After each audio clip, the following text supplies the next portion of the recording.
best player on the floor. He wanted to dominate. It's just a competitive mindset to be the best on the floor. Thanks for tuning in to the Todd Allbaugh Show. We have a little less than 2 minutes till we kick off the show. We do have Pat Kreitlow here, even though you can't see him. He's a little sneaky right now. Yeah, he's sneaky. Trigby Olsen's going to join us in hour 2 via the phone. Turns out both of them are traveling. We'll get into more details later. But we'll have our normal Wednesday shenanigans, just maybe a few less jokes about age since they're not on at the same time. Yeah, speaking of jokes, now Pat Kreitlow, from everything I understand, was a fine legislator and treated his staff great. In his Dale Schultz mellowed out the longer he was in office, but in the early years, he was fond of telling the staff, quote, "Staff should be heard or should be seen and not heard." Ooh. Somebody's got senitude. I know, right? He mellowed, but unlike some of them who get worse the longer they're there, like he actually mellowed. He like a fine wine. He mellowed it. He got, perfect. The John and Gordy Show. How can anybody complain about public education? And you just sent the one cut, right? So far, yeah. Okay, got it. I got a couple Since I more. was in school. But at the same time, looking at private schools, that doesn't really help. They don't have a great track record. In fact, they have a horrible track record. They act like because there are some problems with public education, they can ignore all.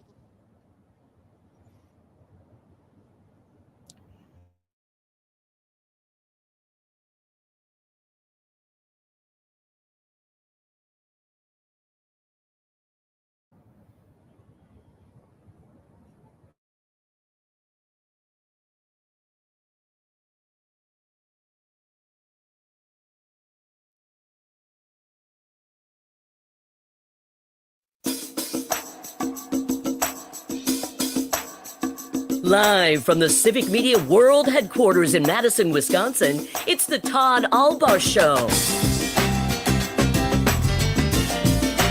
And now, pursuing truth wherever it may lead, here's your host, Todd Allbaugh. Across Wisconsin on the Civic Media Radio Network and streaming worldwide on the Civic Media app. Good afternoon, everybody. I'm Todd Allbaugh, along with our outstanding producer, Mr. Aaron Zommers, on the board.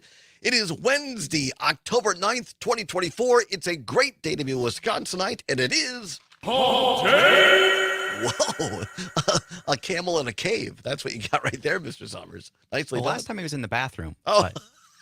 Well, maybe he's in a cave of the mountains, perhaps. It's 6 minutes past the hour of 12 noon, high atop State Street, a block off the Capitol Square. It is a beautiful day, gorgeous, overcast a bit, but still sunny here in Madison. Hopefully it is wonderful where you're at as well. Big show today. Coming up a little bit later on, our friend and ongoing contributor, senior advisor to the Lincoln Project, Trigby Olsen, will be joining us via phone. He is on the road today. Look forward to that. But here's a guy who gets it done, who... road travel be darned. Pat Kreitlow joins us via the stream, via the phone. We can't see him, but we can hear him. He is the host of Up North News Radio every morning from 6 until 8. Pat Kreitlow, how are you? I'm fine, and don't worry about the voice only. This is radio. I mean, you and I were talking earlier today, and you want this election set up with like lights that spin all over the place, like Who Wants to Be a Millionaire or something. And I'm like, we're not building a TV studio here. I thought we were doing the Gong Show. Yeah, this is well, this is all the people with faces made for radio.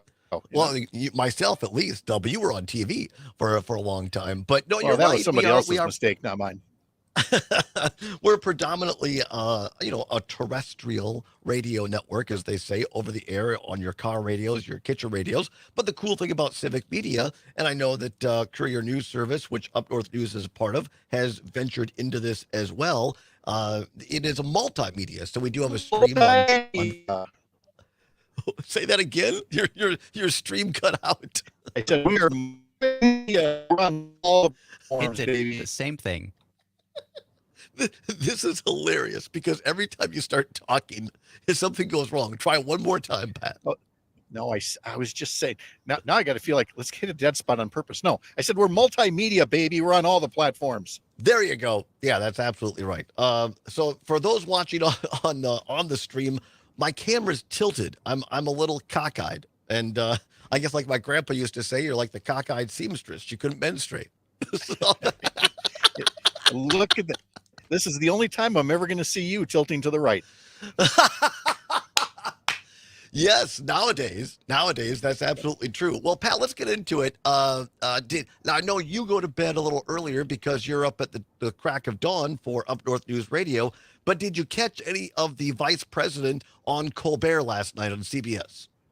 No, I did not, and I have to admit, my first reading about it was in, here comes the shameless plug, the daily newsletter that you can get at upnorthnewswi.com. It was Christina Laurie who actually stayed up late and put a little article in there about the vice president's appearance and the Miller High Life, which she and Mr. Colbert enjoyed at the desk last night.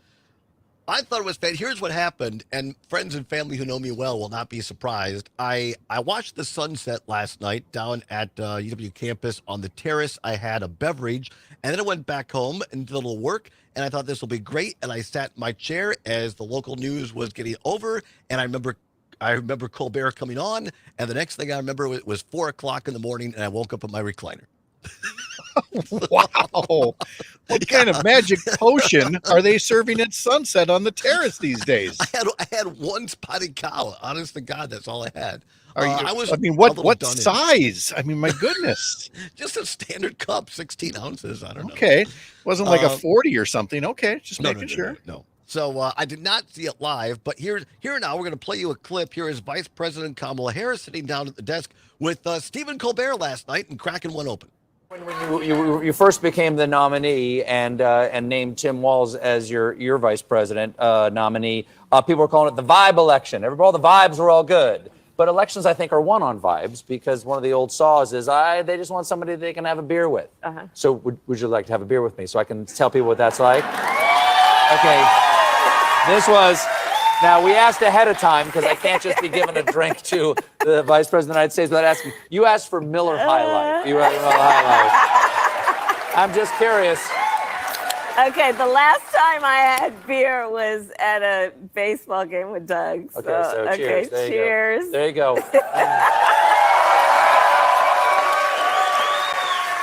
Ooh. That tastes like the beautiful city of Milwaukee, Wisconsin. The champagne of beers. There you go. There you go. Vice President Harris having a Miller High Life with Stephen Colbert last night. Pat, a couple of things. I thought it was fantastic. I love these when they are actually humans or are the real people. And the fact that she picked Miller High Life, the champagne of beers, Pat, that is my beer of choice, my beverage of choice every time I go to a Brewers game. It is. I did not know this about you. Yes. I thought that was a very good selection. I would like to think, but I'm overthinking it, how cool it would have been if she had picked something like a Spotted Cow or a Leinenkugel's, something where some smaller brewery would have gotten this big boost of publicity. But instead, it was a general shout out to all of Wisconsin, and that gets a lot of respect. It does. And politics better than most people. Intentional? Oh yes. I'm not saying she's never had it before, right? But I'm saying she was going to pick something brewed in one of the blue wall states. She was not going to grab a Lone Star Lager or something like that. Right.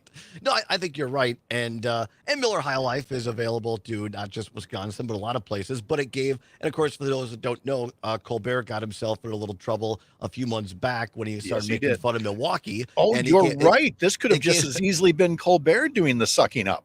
Right. So I think it was a chance for Colbert to also say the beautiful city of Milwaukee. Very get nice. Back in his good graces. Well, at least he's trying. Unlike Jesse Winker, I saw that story about how he said he'll always hate Milwaukee. I'm like, all right, well, don't let the door hit you. And did you you see that story about him saying now that he's with the Mets and he'll always hate Milwaukee now? A former Brewer, now with the evil Mets, who beat our Brewers in the last inning to advance to the divisional series. And I think they're leading Philadelphia now. And Mike Clemens has talked about this, our sports reporter, and Pat Murphy, the manager of the Brewers. For you tell me, Pat, if you can remember, I can't remember, or Zommers, like the last 4 or 5 or whatever playoff series, the team that eliminates Milwaukee in the National League goes on to play in the World Series. I guess we'll take that if it helps us feel better. But Right. I think that's a little bit more of a coincidence than a run of bad luck. Probably, but I'm like my grandma used to say, I'm not superstitious, but why take any chances? She threw salt over her shoulder. Very nice. Yeah, right. So no, I think I thought from what I've seen, I'm going to sit down and watch the whole thing. But again, what do you think, Pat, of all of this? Well, I shouldn't say all of this, but some folks out there saying, continuing to criticize the vice president, that she's not doing enough traditional type of interviews. But here she is on Colbert last night. She's been on The View. She was on, what is it, Zommers? Hey, Daddy, talk to your daddy. Call her daddy. Call her daddy. That's it. Call her daddy podcast. And she's been on Howard Stern now yesterday. And to your point that you opened the show with, Pat, people are now getting their media from non-traditional sources, at least non-traditional for guys in our 50s like you and I. I think this is just remarkably smart campaigning. This is incredibly smart campaigning. It's go where the people are who are most likely to be undecided. And as I told you this morning, most people with a New York Times subscription don't fit into the category of undecided voter. They know which side they come down on, or the Wall Street Journal or anything like that. You've got to go to people. You've got to go to the potentially undecided voters, or the people who have never voted for the first time, but you want to motivate them. You got to go where they are. And they are listening to Howard Stern, like it or not. Call Her Daddy is the #2 podcast in the country. Now, grant you, I'd never heard of it till last week, but I'm not exactly the target audience. Don't talk to me. I'm not the target audience, and nor is it any of the other stuffed shirt white guys that run a lot of these traditional media. I think she's doing exactly the thing that you have to do in this niche of the information age. I couldn't agree more. And watching the 60 Minutes interview on Monday night, it reminded me, it was a fine interview, whatever, but you and I both know that they might have talked to her for a total of 45 minutes or whatever, and it comes down to whatever, a 12-minute package. There's a lot that gets left out. And by going to these more non-traditional types of media, she gets to say it in her own words, and you get the full context of it. And again, I think it gives voters a real feel for who these people are. Correct. It is.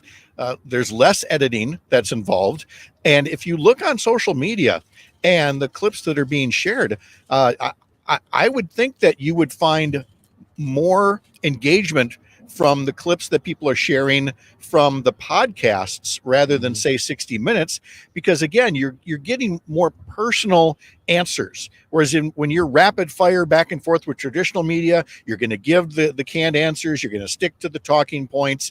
I mean, look at the 60 Minutes thing. The piece that most people got out of it was that she owns a Glock. Okay, well, that's all fine and everything, but what you heard from the other interviews was much more personal. Yeah, that's what Gen Z wants, is personal and not sugarcoating things, not talking around things in corporate speak. That's okay, why boomer. You have a lot of articles about how Gen Z is less formal in the workplace. Yeah, because they're, as a group, generally fed up with all the extra stuff that you just have to do to be nice to people. I think that's a great point, Zommers. And Tony Zimmerman, who does a fantastic job on our socials and puts out these reels after we get done and works with Zommers, but does all the video side of it. He's told us that oftentimes we get more quote unquote traffic, just means that people watch it or listen to it more on these shorter things that we put out as reels after the show rather than the show itself. Because I think a lot of people that what you and I grew up with, Pat, can't miss it Thursday night at NBC, must see TV, whether we like it or not, that's not the main focus anymore. People don't sit around with families and watch a particular show. They want to view it or listen to it in their own time. So I think the vice president is tapping into that. That's exactly what I was saying to my family as we gathered around the wireless and listened to Mr. Roosevelt talking by the fireside. We don't do these things forever. We then evolve. We're watching Ed Sullivan, and then we're watching one of the other three networks. This is where we are now. And if somebody's going to be a creative, forward thinker, they should be applauded for that rather than saying, how dare you not, ride this horse instead of this fancy car. Pat Kreitlow will replace the vacuum tubes in our transmitters and come back with another segment after this. Don't go anywhere. It's the Todd Allbaugh Show for a Wednesday on the Civic Media Radio Network.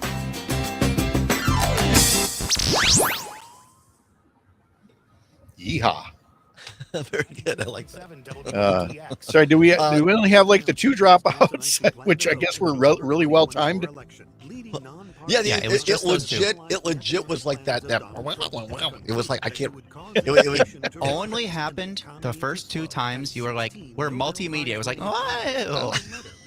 I thought maybe you had like a special effect thing that you were doing on purpose because it was perfectly timed. Multimedia. Yeah. Oh, that's funny. No, and I noticed that the picture was resetting here, and I'm like, oh, I found a dead spot. Just at that moment. Zombers, you and Tony should try to see if that'd make a funny package. It could. I tell you, Tony is just doing the Lord's work for us because he's absolutely right. And I've so wanted somebody just exclusively to do that for our show, but every time we think we've got somebody to do it, they end up getting assigned to do all these other things, and then the radio videos kind of fall by the wayside. So Tony's stuff is an absolute godsend. Yeah, it really is. Tony says 100%. Oh, hi, Tony. There. Hey, Tony. Hey, Tony. Didn't see you there. When talking about beer, he said they should have had something from Three Sheeps Brewing in Sheboygan. Great stuff. Oh, yeah, absolutely. Oh, all kinds of things. She that was a win-win. She would, if she would have pulled a John Kerry, and said something from another state, that would have been bad. But that's a John Kerry thing. Yep, totally agree. All right, I got this story in Politico. It's called "The Overlooked Demographic" that is a huge opportunity for Democrats. I'm talking about state colleges and stuff like good. that. Okay, maybe we could discuss that a minute, and then maybe just touch on your views on the news for the Woodward book on Trump and Putin. All right, 15 seconds.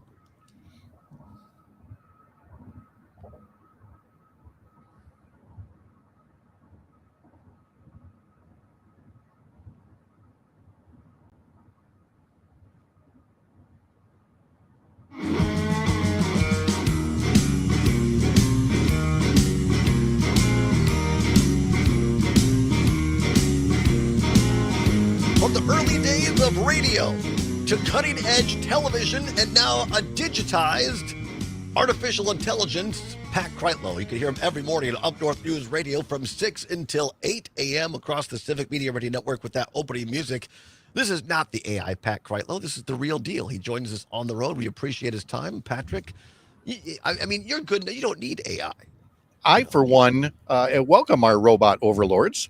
At least... Do you really? Well, one of them in particular, and poor Sherry, who's driving today as we're on a little bit of a road trip, has to put up with me like every baseball game we watch going, bring on the robot umpires, the ones that can call balls and strikes better.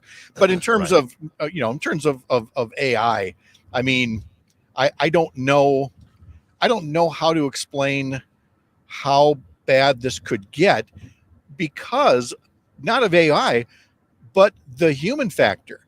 There are ads running right now that have blatant lies or untruths in them. And you don't have TV and radio station managers that will say, nope, I'm sorry, we're not airing that because, the money's real good.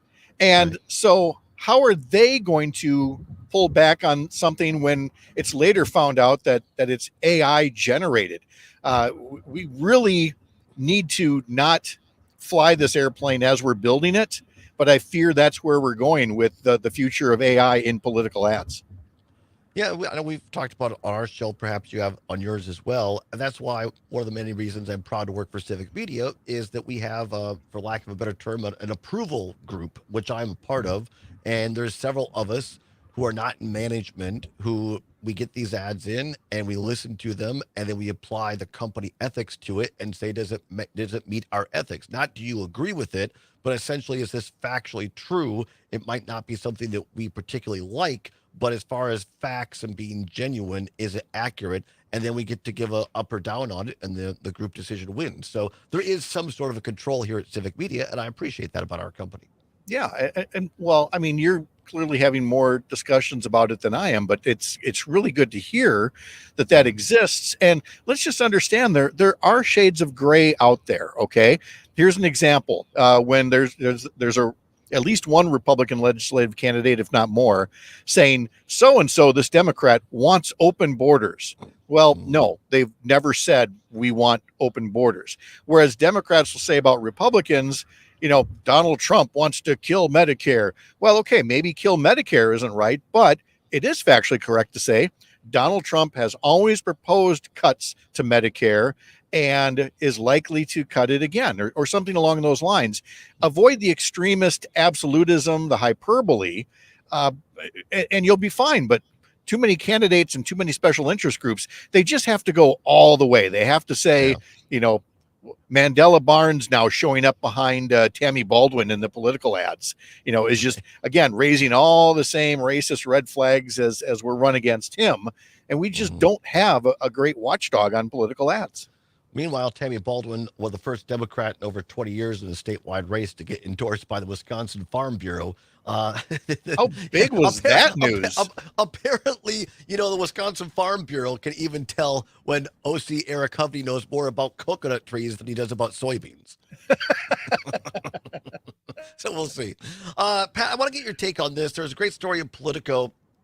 Came out yesterday, I believe. Yeah, it's called The Overlooked Demographic That Is a Huge Opportunity for Democrats. Tim Walz and the Birth of the, quote, State College Voter, unquote.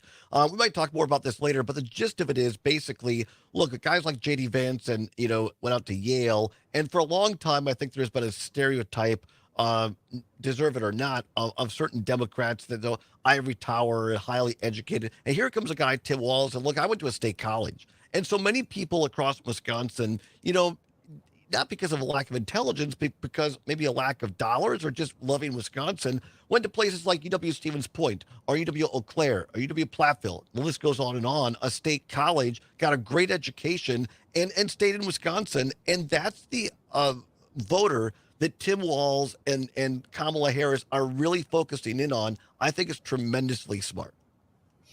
I think it is. I also think it continues a pattern of looking for, among the consultant class, we're looking for that perfect Democratic candidate. The one that wears a flannel shirt, the one that, as Russ Decker used to tell me when I was first a candidate, do you hunt? Because you really got to have dead animals in your campaign literature. Any kind of dead animals are good for a Democrat. And there's truth to that. Well, yeah. I mean, look, we were just joking in the commercial break about John Kerry.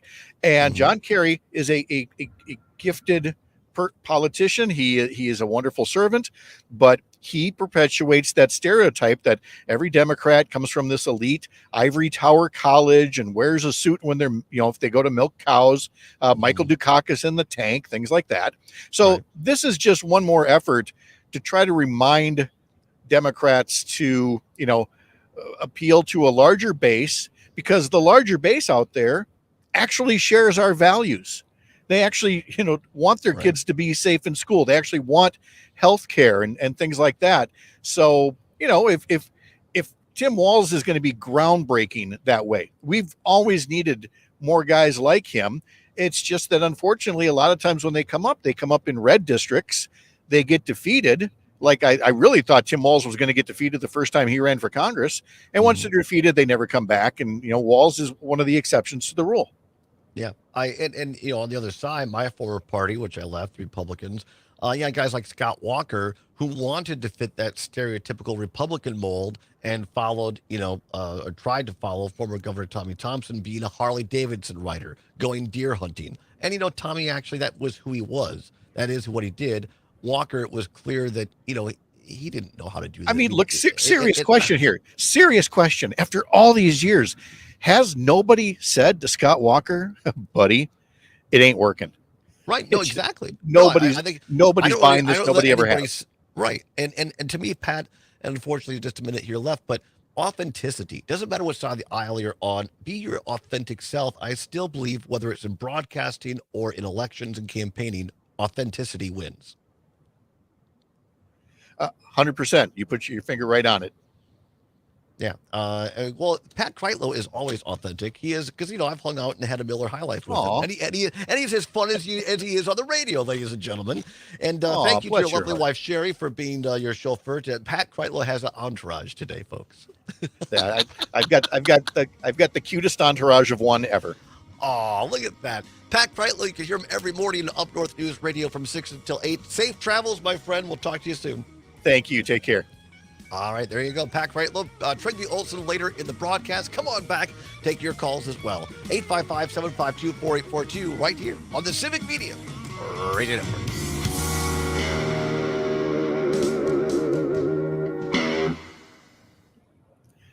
So we hit Culver's just beforehand. So now I'm going to go get my cold chicken tenders.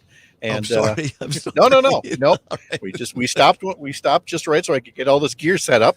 And this is a great shot, by the way. You should have the camera. Oh yeah, everybody loves the up the nose shot where you can see all three of my chins. Yes, that's perfect. Perfect radio right there, kids. That's fantastic. Yeah, that's true. It is a good sunroof. I like that. Oh, all right, fantastic. you guys have a good show. Talk to you later. Bye. Adios. All of a sudden, I noticed his camera on. I was like, oh. That's great.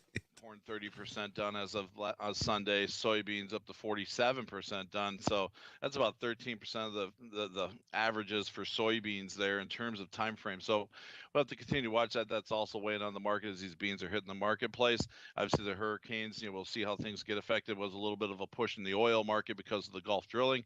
Obviously, the biggest concern probably there is going to be more about life and property and people and things along those lines. John says that we'll want to keep an eye on Hurricane Milton to see how it may affect the oil prices with all the drilling that goes on in the Gulf.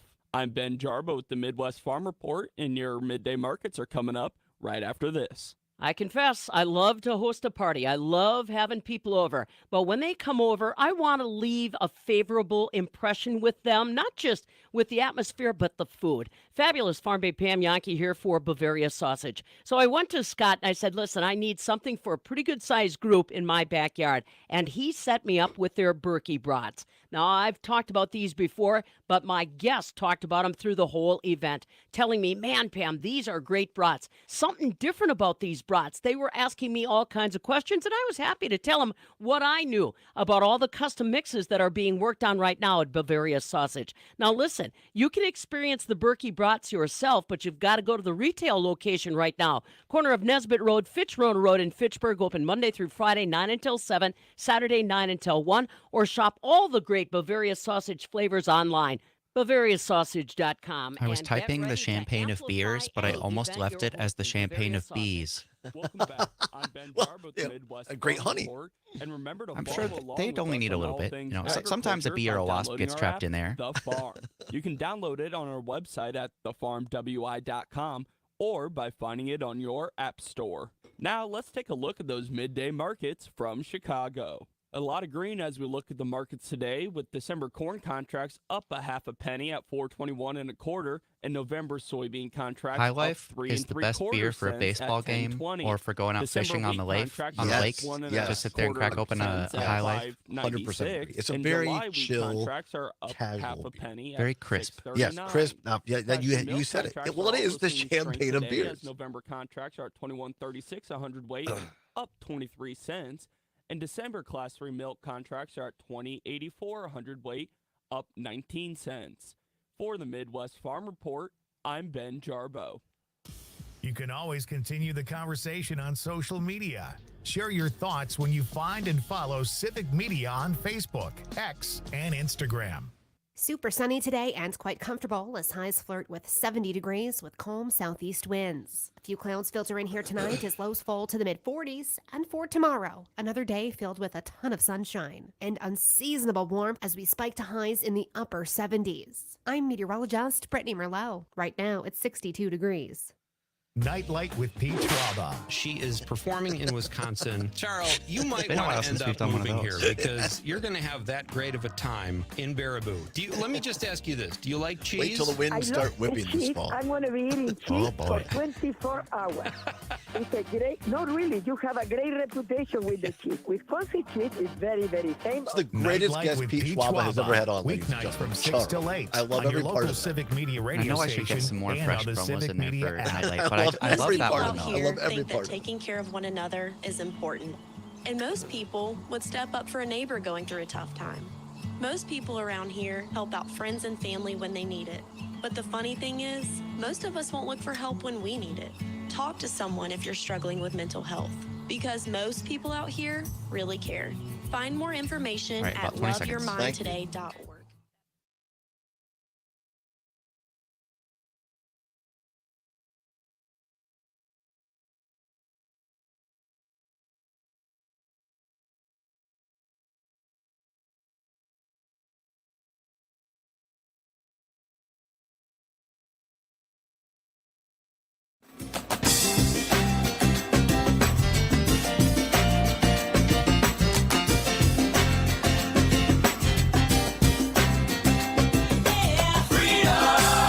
Pursuing truth wherever it may lead and having fun doing it. Welcome back to the Todd Allbaugh Show on the Civic Media Radio Network. 34 minutes now past the hour of 12 noon on this Wednesday, October 9th, 2024. Many thanks to our friend and colleague, Pat Kreitlow, and his wonderful, talented wife, Sherry, who is driving. Not only is she an OBGYN, not only is she just a great person, she also happens to be a great driver, as evidenced by the fact that she's driving while Pat is doing our show.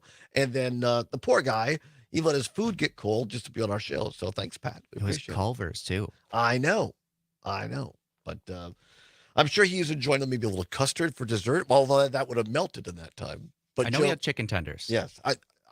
One of my favorites, actually, chicken tenders with the barbecue. The only criticism I have is that I don't believe Culver's has the sweet and sour sauce anymore. And that was, I would order the chicken tenders with one thing of barbecue and one thing of sweet and sour, and I'd alternate back and forth, but no more sweet and sour. I don't think I've had the chicken tenders yet. Really? The burgers are just so good. I haven't ventured beyond them, honestly. There's literally nothing bad you can get at Culver's. I mean, I've had most of their menu, and I've never had a bad meal at Culver's. For me, there is something bad I could get. Anything with pecans in it. Well, you're allergic, so don't do that. It's probably good quality. It's just bad for me. Before we go any further, just want to give a shout out again. Know a couple of people in the Western Florida area. Our thoughts, our prayers, our good vibes all being sent to the good folks down in Florida, particularly in the Tampa, Sarasota area, as this new hurricane hitting there today into this evening. It looks like it's going to be a Cat 4 that comes ashore there. And talking to a friend who has a winter home, he and his family down there in the Florida area, and locals are now telling them it's going to be quote unquote catastrophic and could lose everything basically. And I think that we in Wisconsin, knock on wood, being thankful that other than tornadoes, which certainly we have people in this state that have lost everything in the tornado, but we don't have big wildfires. We don't have big mud or landslides due to the flooding like they do out in California. We don't have any sort of a major earthquake. We don't have hurricanes or typhoons.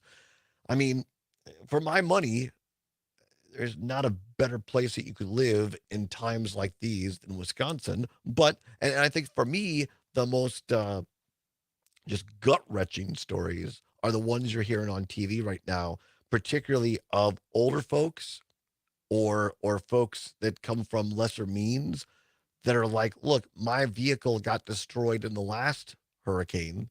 I don't have any money to buy a new one. I haven't got money for gas. There's nowhere for me to go. Right. And they're stuck there.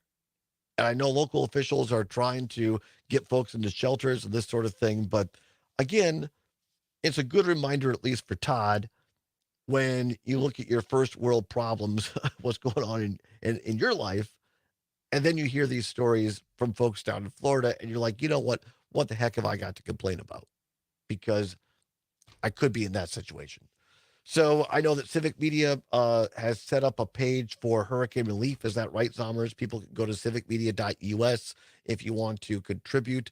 I know that Jane Matnair on her show, Matnair on Air, every morning before hours, has talked about, and she and Greg Bach have gone and given blood or given plasma. If you're able to do that, consider that.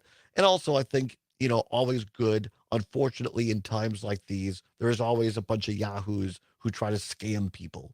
So if people are calling you, don't give your credit card or any money to people who call you for stuff like that. Get a number and call them back if you want, or better yet, give it to your local Red Cross. Or am I correct, Zommers, in saying at Civic Media we've put up legit links if you want to help out? Yeah, you can. There's a link on the homepage of civicmedia.us, but you can also go to civicmedia.us/help, and it links to World Central Kitchen, Red Cross, and Samaritan's Purse. And all great organizations. I mean, World Central Kitchen. I mean, there's people that are just doing good literally all over the world. So those sorts of organizations, if you can think about giving to that, or I know there are local churches, temples, this sort of thing that are collecting canned goods. And one thing that I heard, I can't remember where, I give them credit, maybe it was Jane's show, saying that if you give canned goods, if you could, please buy, even if it's one of those, couple of dollar El Cheapo can openers, but send a can opener along with the canned goods, because a lot of times when these canned goods get to the place, there's no way to open it. And so think about that as well. So do what we can. We're all in this world together, but I think it's just a good reminder for us here in Wisconsin to count our blessings, as they say, and a little bit of gratitude. Absolutely. 30, make it 40 now, past the hour of 12 noon. Trygve Olson's going to be joining us in hour 2 if he's able. He is traveling. By the way, also a programming note. Let me get this in real quick, Zommers. Coming up here in a couple of weeks, we have booked great. I'm very excited about this. Going to be talking to him. Well, actually, 2 people. Doug Moe, a local author, columnist, and writer here in Madison, a lot of people know. And then also, long time, for 50 years, the band director, or director of bands, technically, I guess, Mike Leckrone of the University of Wisconsin Marching Band. He has a new book. They have a joint book out, Mike Leckrone and Doug Moe, called Moments of Happiness, a Wisconsin band story. I have it in my hot little hands. I can't put it down.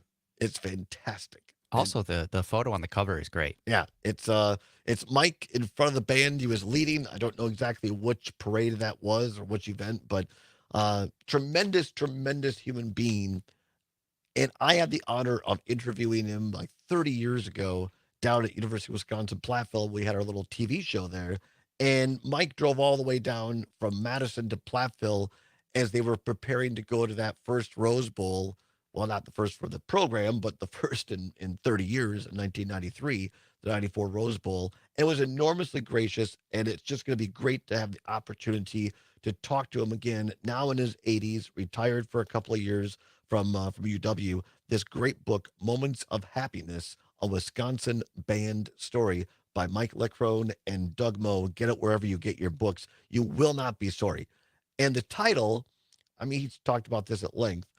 The title comes from the fact that in the 94, 93, up to the 94 Rose Bowl, he was telling the band members, the college kids, look, take a minute to look around and soak this in, because in life, as we just got done talking about, the folks down in Florida know this better than anybody else.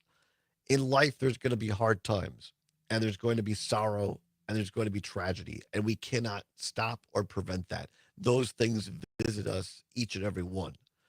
But I can also tell you, as a guy who's lived a little bit, you're also going to experience moments of happiness. And that's really what life is about, clinging on to and being grateful for these moments of happiness in our lives. And that's where the title of the book comes from, Moments of Happiness, a Wisconsin band story. Pick it up, and we're going to talk to a Professor Leckrone and Doug Moe here in a couple of weeks on this program, and I cannot wait. I want to pick up on this political story we talked about a little bit with Pat Kreitlow.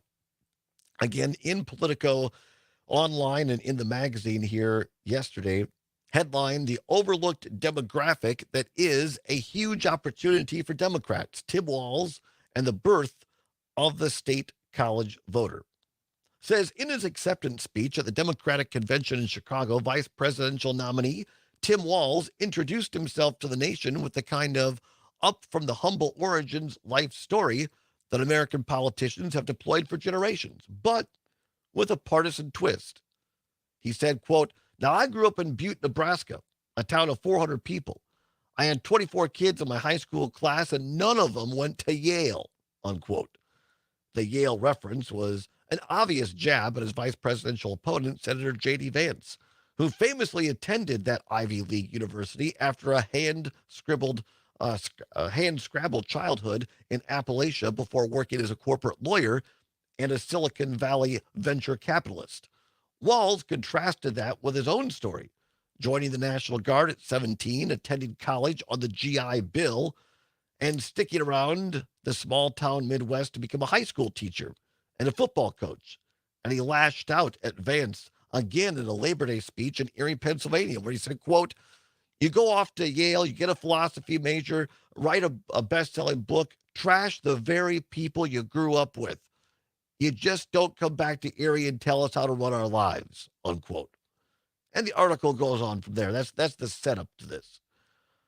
And it goes on to talk about this populist rhetoric of Tim Walz and appealing to a long overlooked demographic, which he himself represents, the state college voter. And as we talked with Pat Kreitlow there, he and I both alums of state colleges. He in Eau Claire, along with Trigby Olson, and myself, UW Richland and UW Platteville. And again, look, I make no judgment on individual people in terms of, if you can get into Yale or whatever, God love you, that's fantastic. We need people that go to MIT that can do great things. But the vast majority of us don't either have the grades and or the financial means to go to those types of universities. And there are people that choose to go to our tech college system, which is fantastic, and have wonderful lives, sometimes more profitable than people with four-year college degrees. And then there are folks that go into the military, or folks that don't ever get a college degree at all and are very, very successful. And I say, God love them all. There's a place for everybody in the American story. But I think what Tim Walz has tapped into here is the large percentage of Wisconsinites who either spend 2 years at a 2-year UW college like UW Richland, which is sadly now shuttered, places like UW Barron, UW Waukesha, which again is in the process of being closed down, UW Baraboo, UW Rock, UW Marathon, get an associate degree, maybe computer science, business. There are people then that get degrees at UW Superior, Green Bay, Madison, Milwaukee, La Crosse, Eau Claire, Green Bay. And then instead of going off to, and some do go to different places, that's great. But a lot of the graduates from those colleges stay right here in Wisconsin and become leaders in our community. And I think it's those folks that Tim Walz is talking to and saying, look, this is a part of who we are in the Midwest. And isn't it refreshing to have a candidate like Tim Walz, who's very proud of growing up in a small town in the Midwest, very proud of being a football coach, very proud of being a pheasant hunter. I think it's great. I just like I'm entertained with some of the stuff we talked about with Joe Biden yesterday in this new book by Bob Woodward and the salty language. I'm also equally entertained by a guy like Tim Walz, who can talk about pheasant hunting. And he goes, look, a lot of these guys out in Washington on the Republican side of the aisle are big NRA guys and talk about that, but they can't, shoot anything. They can't hit a broadside of a barn. And he's legit won several skeet shooting, clay pigeon shooting contests out in D.C. with these guys. And he's the real deal. And again, people don't want just a stuffed shirt. They want someone real that they can connect with who will just speak openly and honestly. And right. He, by all accounts, appears to be that. You hit it on the head. And I also think, particularly in Wisconsin, it's timely indeed, as Mike Lucas is fond of saying. Because in Wisconsin, our two-year universities, certainly, and our UW system are under attack, particularly by Republicans underfunding these colleges. And a lack right now, with the exception of people we've had on this show, Democratic Senator Kelda Royce, Democratic State Representative Katrina Shankland are the exceptions. And there's been a couple of others as well. But by and large, and this confounds me, how we have a lack of both Republicans and Democrats in this state who are willing to stand up and be leaders and help us to save the Wisconsin idea. Give us a call if you're a graduate or an alum of a state college. 855-752-4842, 855-752-4842. We'd love to hear from you. It's the Allbaugh Show for a Wednesday on the Civic Media Radio Network.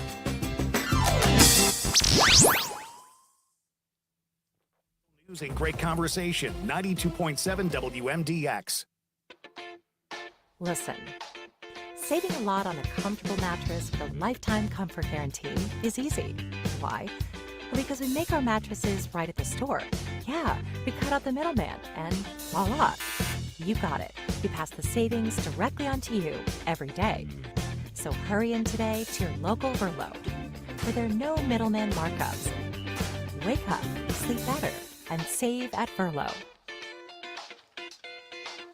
Looking for a roundup of the day's important headlines in quick podcast form? Search no more. Find it now on the WMDX website at mad.radio.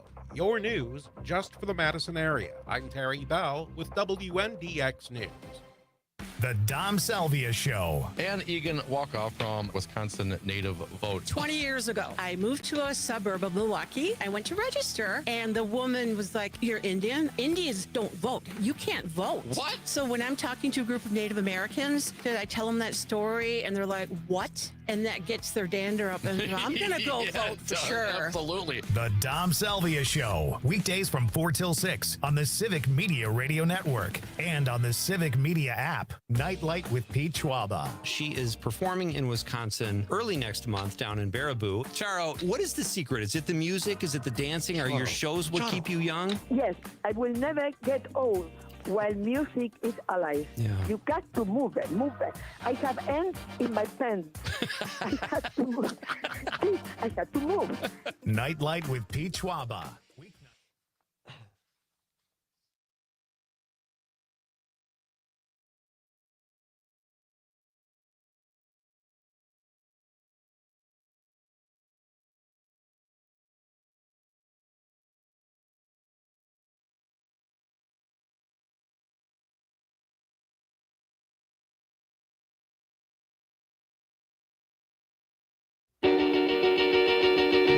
Up in the morning and out to school.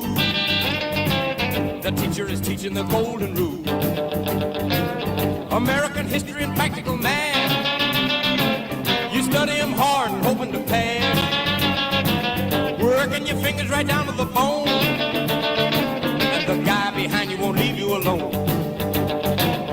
Ring, ring goes the bell. Welcome back to the Allbaugh Show on the Civic Media Radio Network. It is now 8 before the hour of 1 o'clock. Coming up at hour 2, Trygve Olsen of the Lincoln Project will join us if he's able. He's on the road today, so he's going to be joining us in hour 2, talking a little bit about current events and the like. Right now, talking about our University of Wisconsin system, our state school system, the Wisconsin idea.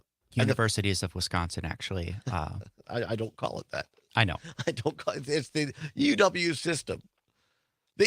Now you've riled me up, Zombers, because this whole thing, they spent a bunch of money on rebranding and getting rid of the UW system brand and moniker. And the reason they did it is to downplay the 2 years to make it easier to close them. Absolutely, 100%. And I said this at the top because what they did, there used to be a map of the university's UW system, and it had 13 2 years and 13 4 years. And when they went to this goofy colleges, what is it? Universities of Wisconsin. Thank you. Universities of Wisconsin. They changed the color from red and white to a weird blue and white, which again that's just goofy in and of itself. And then they literally got rid of the map of UW system and only talked about the 4 years. Yeah, and also Universities of Wisconsin is just a bad name. Like, it is. If I want to talk about the administration, I say the Universities of Wisconsin administration. Otherwise, I can say the people at UW system. Right. Like, it's just easier to use in practical speaking. You're right. And so it was this whole change was intentional, at least in my opinion, and based on some of the reporting that we've done about this. But talking about the fact that politically wise, you have Tim Walz, governor of Minnesota, who's making a play for the state college voter, people who either went to and or graduated from state colleges, not the big fancy Ivy League schools. And again, I have no problem with that. And we were talking about J.D. Vance being a graduate of Yale, and Robert listening in Richland Center, keeping me on the straight and narrow. Appreciate it on WRCE as always, saying, just to clarify, Vance went to Ohio State as an undergrad and Yale was law school. Appreciate it, Robert. And he's absolutely right. I got nothing wrong with, I have no problem with people that are Yale graduates. It's like so many other things in my former party, it's the hypocrisy. Because for years, the Republican Party made fun of Democrats who were educated and somehow tried to make that and paint that as a bad thing. As if you had a 4-year degree, you were an elitist and you were a lib, to use the slang term. And now you've got somebody on the top of the ticket in J.D. Vance, graduate from Yale. I think Trump claims that he graduated from an Ivy League school too. My guess is his dad just paid for him to get the degree. But now you have two guys at the top of the Republican ticket with Ivy League degrees. And they want to palm themselves off as regular people. But when it was the other way around, oh my gosh, it was a terrible thing. So that's the problem I have with it. Is again, like so many things in the MAGA party today, at the top of the ticket, is the hypocrisy. Meanwhile, you got Tim Walz on the other side, authentic, genuine, embracing his roots. Jeff Perry, our ongoing contributor and friend, watching this on Facebook, saying, I'm a proud alum of the UW Center Richland and graduate of UW Platteville. And I'm very proud to say that my daughter is presently attending UW Oshkosh. Hear, hear. Absolutely, Jeff. And again, to me, this isn't about what level of higher education someone attains or if they have a higher education degree at all. There's both a need and room, in my opinion, in the American story for everyone, regardless of where we end up being on the higher ed scale. But my point is, for 170 years, higher education in Wisconsin has been instrumental. And it's one of the things that has made Wisconsin unique in our state history and story. University of Wisconsin-Madison is a land grant university, which was made possible under the first Republican president, Abraham Lincoln, which meant that taxpayer money was used to create that to better the entire state. And it was an affordable education. That land was given, but there were certain parameters that those universities had to follow to make sure as many people had that university accessible as possible. And in Wisconsin, we created the Wisconsin idea, saying that the borders of the university are the borders of the state. And I think what has gotten lost in this talk of higher education, that, and again, look, my two godsons, graduates of UW-Madison, microbiology and mechanical engineering aerospace. Pretty smart dudes, thanks in large part to their parents' good genes and their own hard work. Have great jobs now. But not everybody's going to get those degrees at that level, right? And there's, again, nothing wrong with that. We need people with business degrees, with computer degrees. And guess what? And we talked about this in Monroe, Wisconsin. Master cheesemaker degrees. Agricultural business degrees. Ask Pam Yonke on the Midwest Farm Report. How important is education at the University of Wisconsin in our ag industry, in our ag extension offices all over the state? Higher education in the UW system is intertwined with our lives. And Tim Walz knows that, and those are the voters he's going after. Stay tuned, hour 2, straight ahead. Trigby Olson on the line, we hope. It's Todd Allbaugh Show in Civic Media. Real news and great conversation. 92.7 WMDX. Jane Matnair and Greg Bach. Coming up on the show, Alexander Vindman, who played a big role in Donald Trump's first impeachment trial. Paul Noonan from Acme Packing Company, and This Shouldn't Be a Thing. Join us. Matnair on air. Weekday mornings at 11. The GED, also great. Fantastic. Nothing wrong with that. That's great, Llama. A heads up before something bad happens. You should not send that text. Uh-oh. Life doesn't always give you time to change the outcome, but prediabetes does. With early diagnosis and a few healthy changes, you can reverse prediabetes and prevent or delay type 2 diabetes. To learn your risk, take the 1-minute test today at doihaveprediabetes.org. Brought to you by the Ad Council and its prediabetes awareness partners. Enjoying this local program? Find the complete Civic Media lineup. So the New York Times has an article, Porn Industry Jumps into the Presidential Campaign Targeting Project 2025. In 7 swing states, the industry's websites will feature ads decrying the conservative policy blueprint's proposed ban on pornography. Jack Smith retweeted it and said, "Smart, place the ads where GOP lawmakers can see them." Is that the real Jack Smith? That's the Jack Smith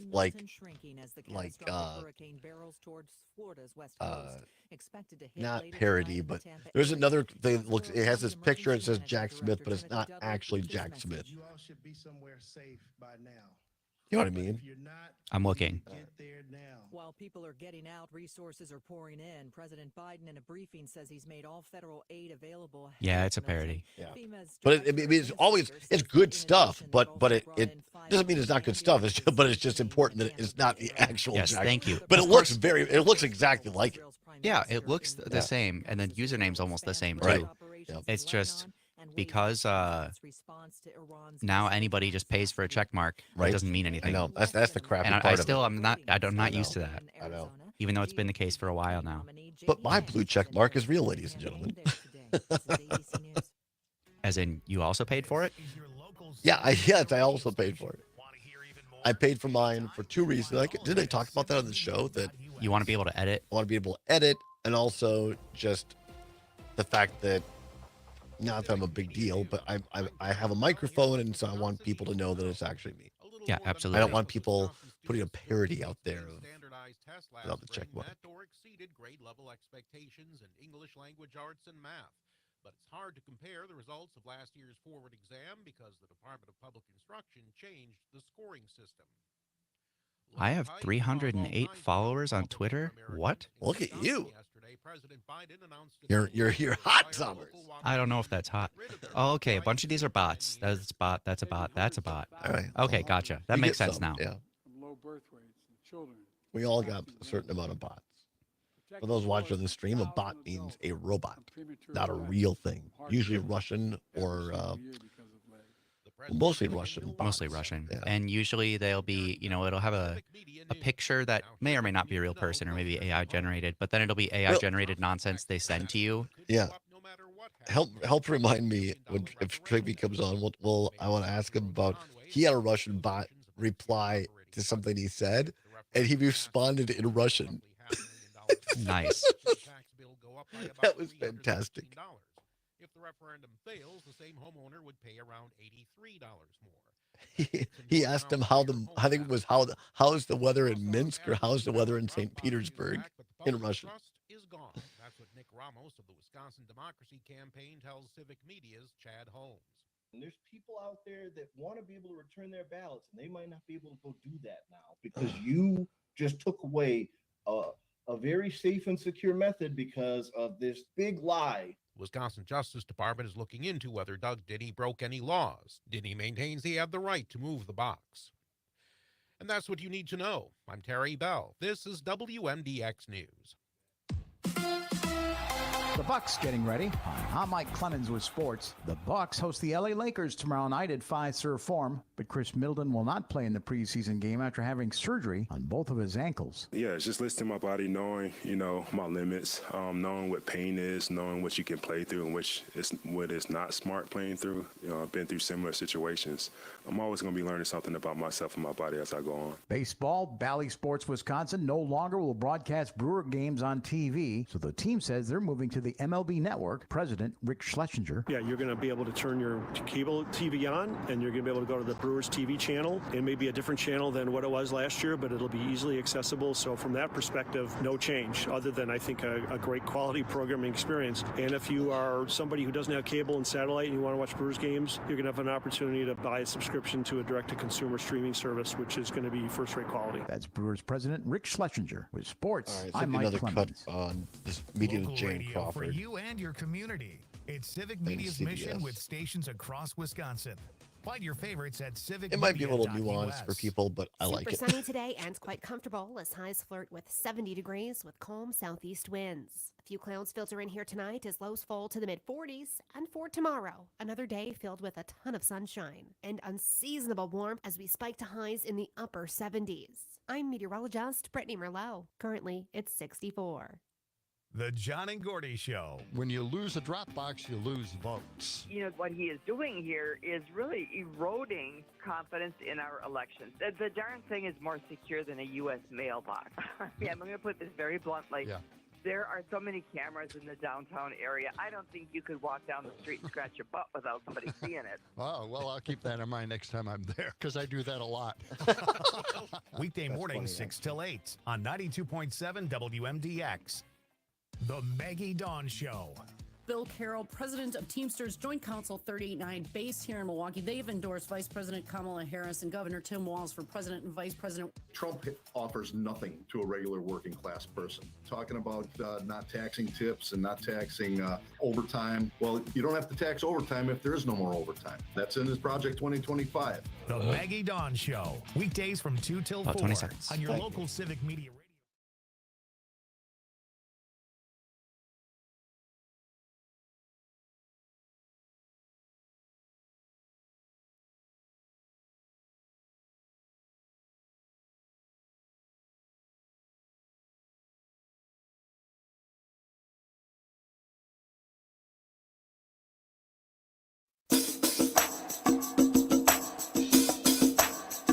Live from the Civic Media World Headquarters in Madison, Wisconsin, it's the Todd Allbaugh Show. And now, pursuing truth wherever it may lead, here's your host, Todd Allbaugh. Across Wisconsin on the Civic Media Radio Network and streaming worldwide on the Civic Media app. Good afternoon, everybody. I'm Todd Allbaugh, along with the outstanding Mr. Aaron Zommers on the board, producing and engineering. It is 6 past the hour of 1 o'clock. Welcome into hour number 2 of the big program. It is Wednesday, October 9th, 2024. It is Hump Day. There you go. The Geico Camel sounding better than me. A little, the allergies are up and coming here. The fallout. My voice is kind of going. Oh again. yeah, it's been hitting me pretty hard. Luckily, not in the middle of the day, but in the mornings and the evenings, just my nose is a fire hose. Yeah.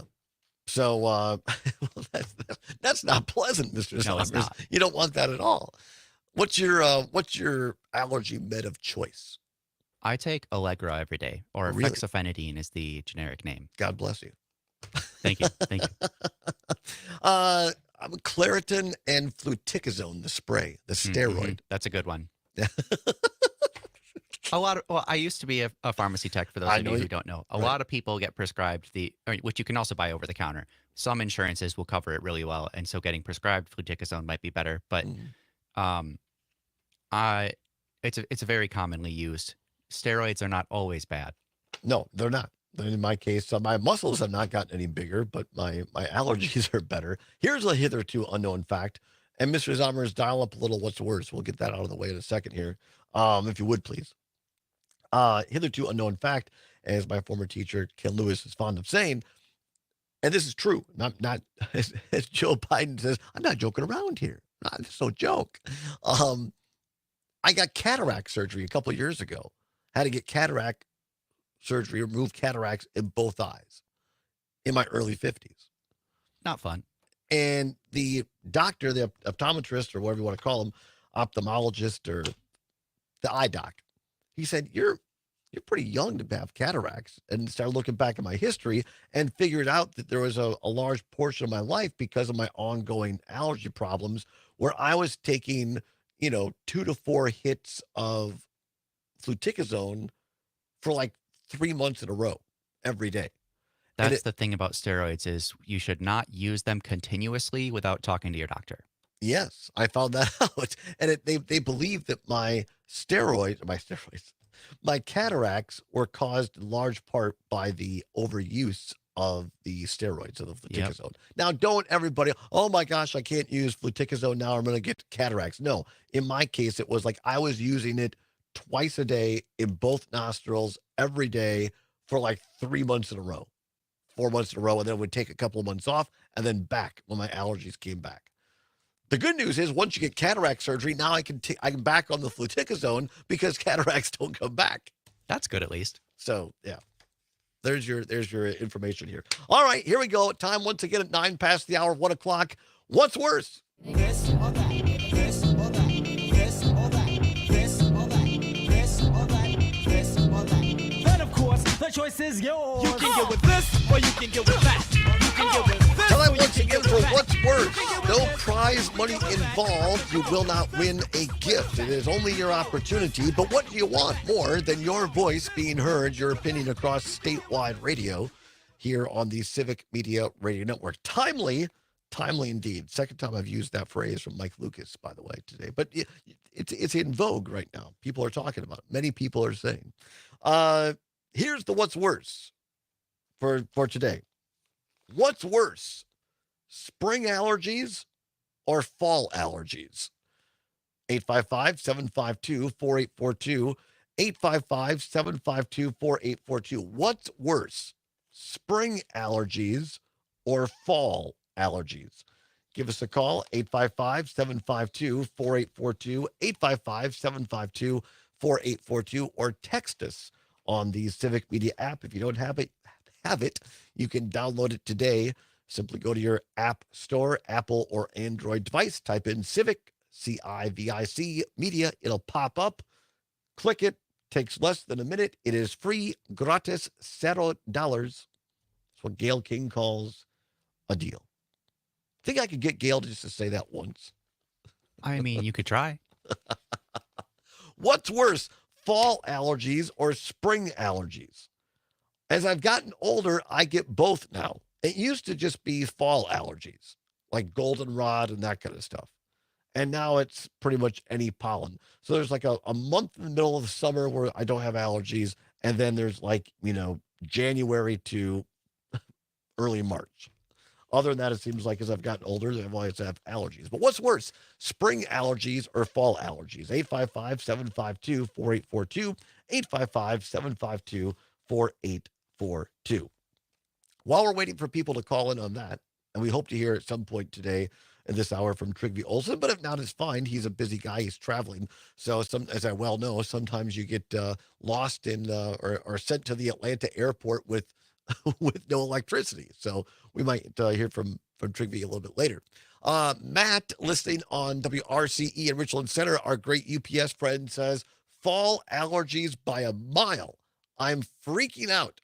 I've taken fluticasone every day for about 3 years. Wow. Well, as we said, consult with your doctor, Matt. But yeah, don't freak out. But I would, next time you have a checkup, I would bring it up with the doctor. Be like, hey, do you think this is going to cause any problems? Because everybody is different, and there are a lot of factors. Yeah.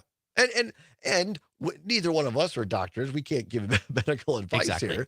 And everybody's body is different, as it turns out. So discuss it with your doctor. What happened to me might not necessarily happen to you.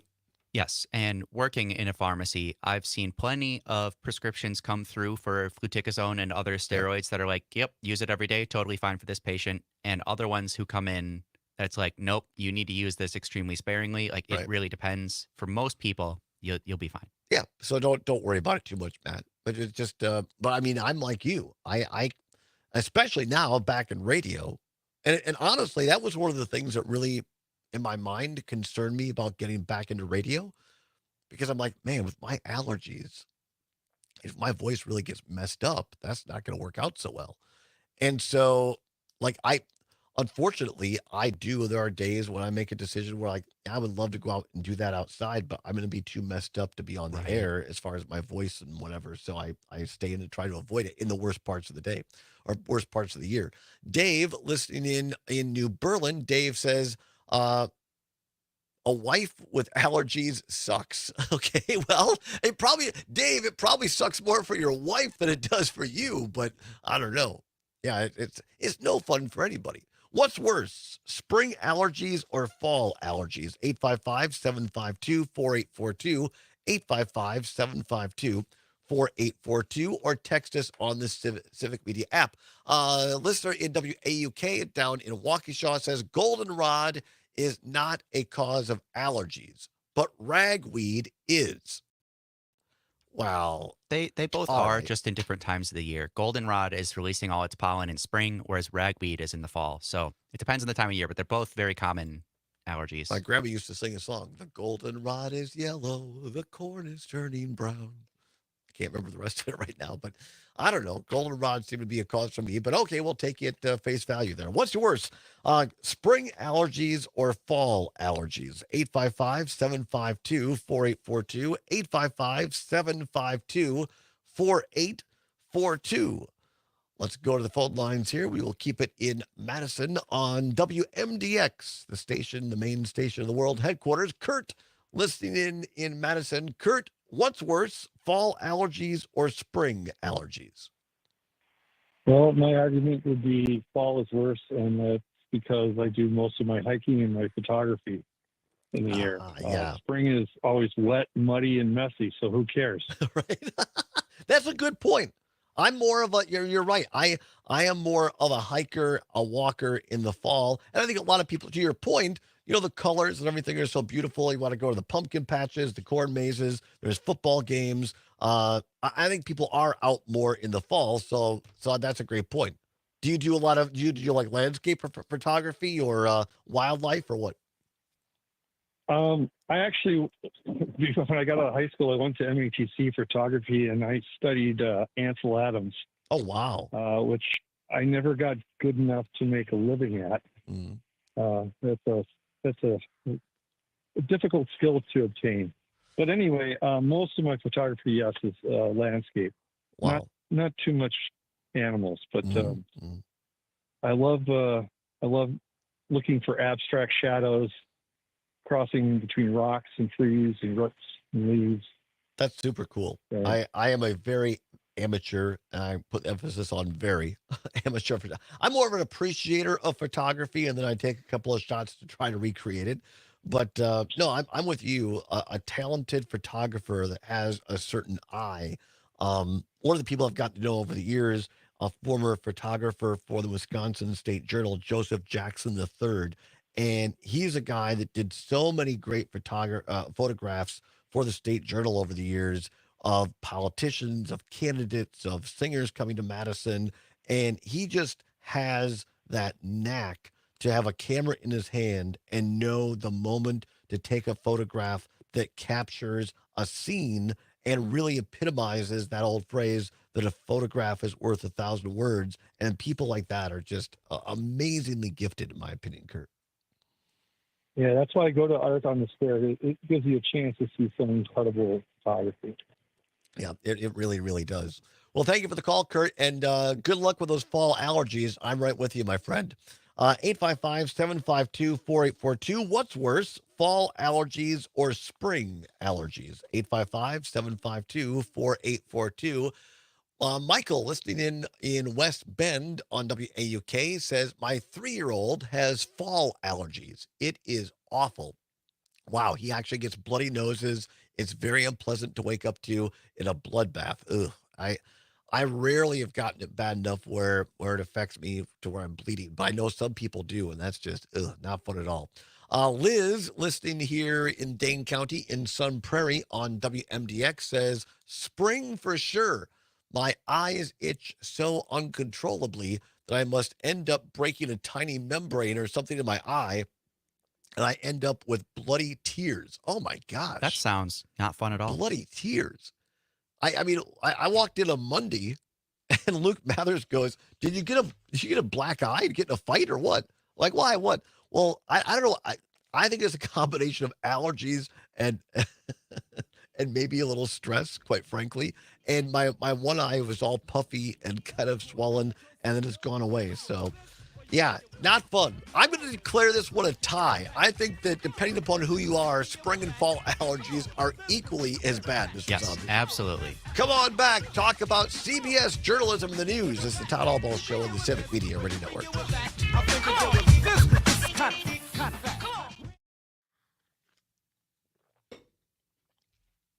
My spring allergies used to be way worse when I was younger. And my dad has some land like 30 minutes north of our house that he uses for hunting and stuff. And I'd go up there in the spring, help him maintain it, cut grass, prune trees, put up deer stands or whatever. And if we went during a certain few weeks in the spring, you could just see stuff floating in the air everywhere. Yeah, right. And anytime I stepped out of the truck, it was a constant sneeze, and I was useless. So after we stopped going during that time. Is it pine trees, or what is it? The one that where you could see like the green mist or fog? It gets so bad. I've seen that before.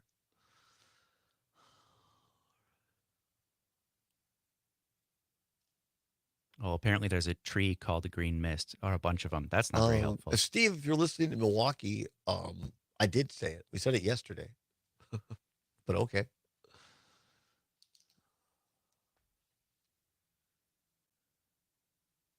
For those watching the stream, he says, say it, Todd. Trump broke the Logan Act numerous times through Erdogan, Zelensky, Orban, Netanyahu, and Putin. Yes, he talked to leaders without consulting the government after he was out of power, which appears to be a violation of the Logan Act, which we did talk about yesterday. Also, trees that have green pollen include oak and certain ash trees, as well as pine trees. Wow.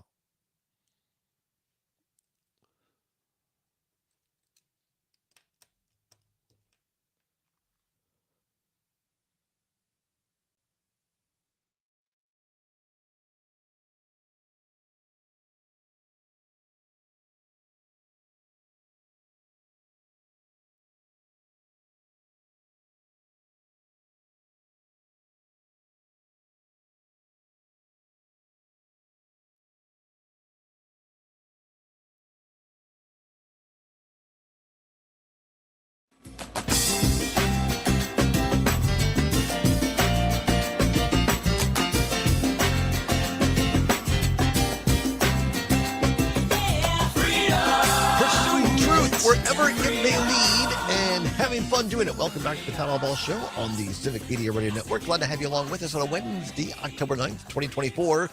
Wanted to go to an overlooked story, I feel. Not a lot of people talking about this, and as my friends and family will tell you, I am somebody who works in the media who is obsessed with media. I'm also a victim of marketing. My buddy Alex down in Texas, he used to tell me, you know more about marketing than anybody else, and yet you fall victim to it more than anybody else I know. Yeah, that's the thing that really interests me. And he's 100% right. He is. That's the thing that always interests me is some people will go and look at a commercial and they'll be like, oh, they're using this tactic. Good, right. Nice try. But you'll be like, oh, they're using this tactic. Let's go. Right. I'm buying it. That's exactly the way I am. I'm not going to lie about it. No reason to. And so I'm bringing you this story today, and maybe it's me, but I think some people will find this interesting. I hope so. And I think it's particularly pertinent in these last 4 weeks or so of the election leading up to November 5th. We've talked on this program before about media, of course, which we and I are a part of. And the fact that Fox News had to admit under oath in court during the whole Dominion voting lawsuit where Dominion voting machines sued Fox News for knowingly spreading lies about the 2020 election. It was proven in court. People like Sean Hannity and others had to testify under oath in depositions that they knew Trump had lost. They knew it was a free and fair election, but their shows are entertainment, so they perpetuated the lie to get ratings to earn more money from advertisers. So Fox News is admittedly an entertainment network. It's really not a news network. There are more we'll call them legacy media, CBS News, NBC, ABC, the Associated Press, National Public Radio, more recently, CNN, places like that, who at least, say they are non-biased or straight down the middle news organizations. CBS News has a long history, one of the earliest news organizations, and many people will remember the name of Edward R. Murrow, a great particularly radio broadcaster. Walter Cronkite, who legendary anchor of the CBS Evening News, managing editor. More recently, somebody like Susan Zielinski, who has been a part of CBS News and still is, served for a short time as president of CBS News. Ever seen the movie Broadcast News? Holly Hunter, Jack Nicholson was in that. It's pretty old now. But that was about integrity in the news business, that people went to school for journalism. And there was a high ethics standard for journalism. And you're supposed to be always probing if you're a journalist to get the truth. So it was of great interest to me to see this story. According to Puck News, CBS News has been roiling after a CBS morning interview in which anchor Tony DeCopel pressed, and I apologize if I get the pronunciation of this name wrong. I'm not familiar with the individual. I'm going to say it's Ta-Nehisi Coates, over his pro-Palestinian framing of Israel-Palestinian conflict. The interview was celebrated by many, calling it, quote, tense and substantive, per the Washington Post. But, it goes on, some were angered at CBS, who felt Tony DeCopel brought his own bias. And yesterday morning, CBS News leaders Wendy McMahon and Adrian Rourke told staff that the interview did not meet editorial standards of impartiality, though they declined to elaborate on how or why. And then they tried to move on. And that's when CBS News chief legal correspondent Jan Crawford spoke up. And we're going to play you this clip. Maybe not this, it's like 4 minutes long or 5 minutes long, but we're going to play you a good portion of this after the break here at the bottom of the hour. Because I think it's really, really important.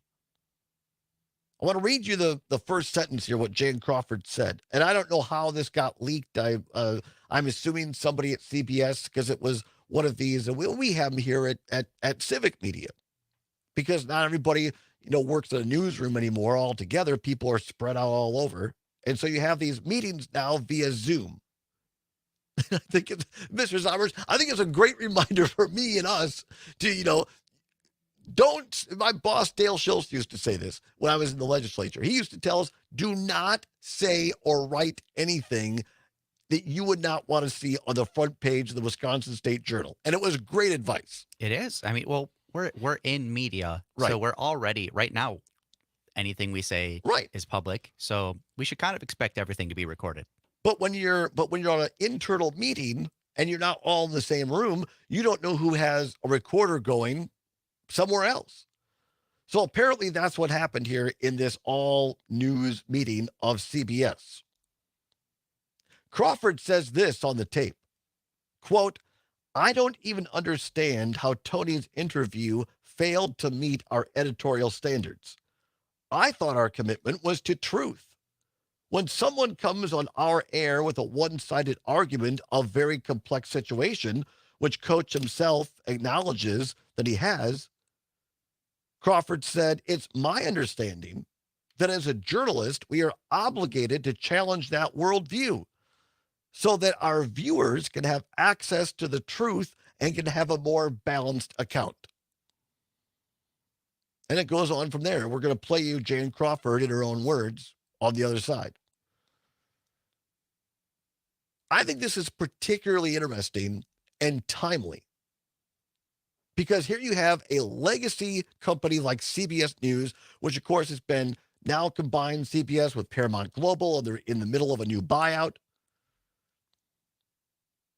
And you have obviously a controversial subject like what's happening between Israel and Palestine. And the interviewer, Tony DeCopel, since one guy has a one-sided view, simply says, can I get clarification, and kind of pushes back. Why wouldn't a legacy news organization want that kind of reporting? We'll discuss it on the other side. Don't go anywhere. Play it, the cut as well. You're listening to the Todd Allbaugh Show, and you're listening to the Civic Media Radio Network.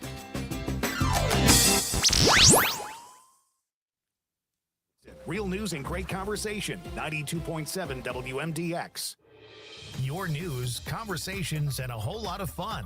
It's all on your local Civic Media radio station or the Civic Media app.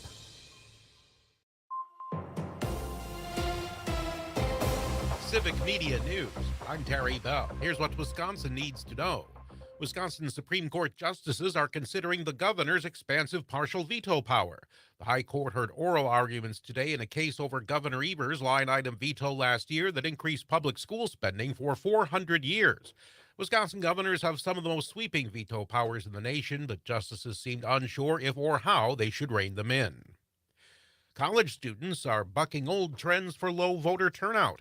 There was a 14 percentage point jump from 2016 to 2020.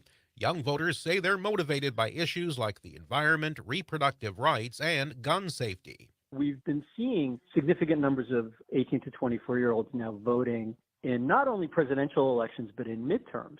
John Marcus reports on higher education for the Heischinger Report.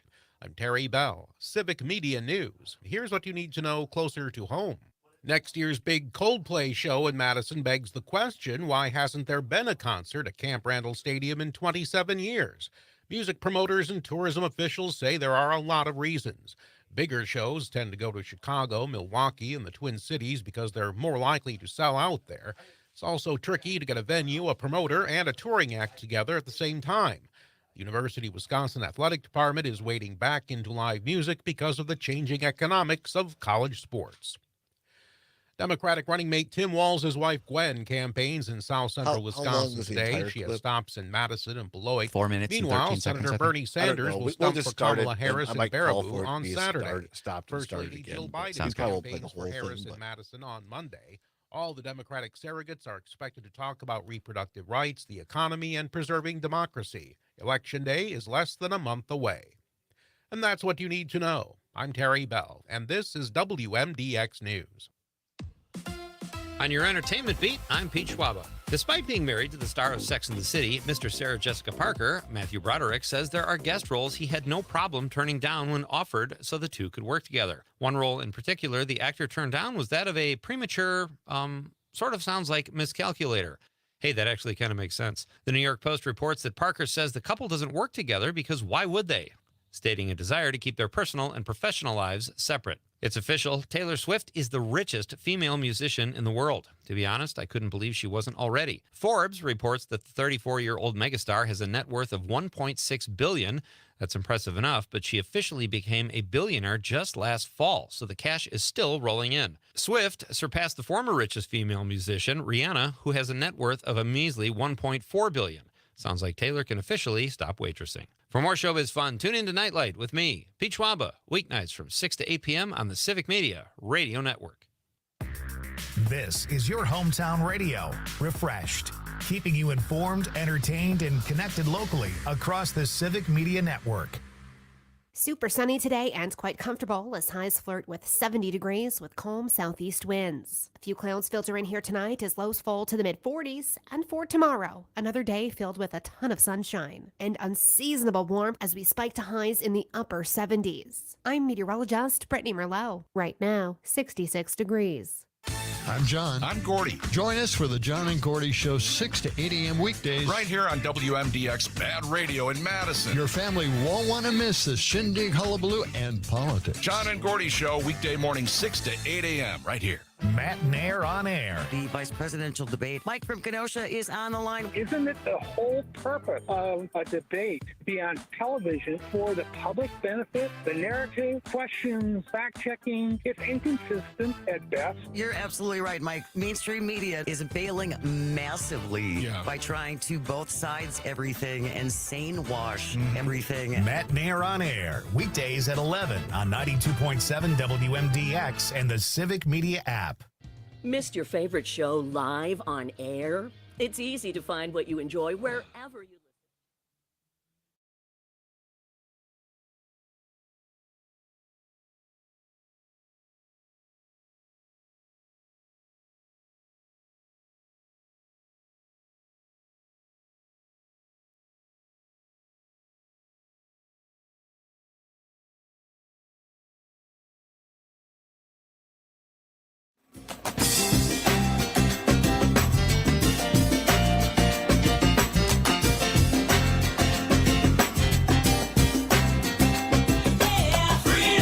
Pursuing truth wherever it may lead and having fun doing it. Welcome back to the Todd Allbaugh Show on the Civic Media Radio Network. It is 34 minutes now past the hour of 1 o'clock on Wednesday, October 9th, 2024. Mr. Zommer is on the board as per usual. Asking the question this segment, I guess I'll just ask it openly. I don't want to, because I don't want to tilt the answers, I guess. Do you believe that there is a pointed bias in legacy news media? I'm not talking about more overt ones such as Fox. And I know I'll get some argument over this, but I would argue that by and large, MSNBC, while they have a lot of great legit reporting, I would say many of their analysts and hosts are more overtly on the left.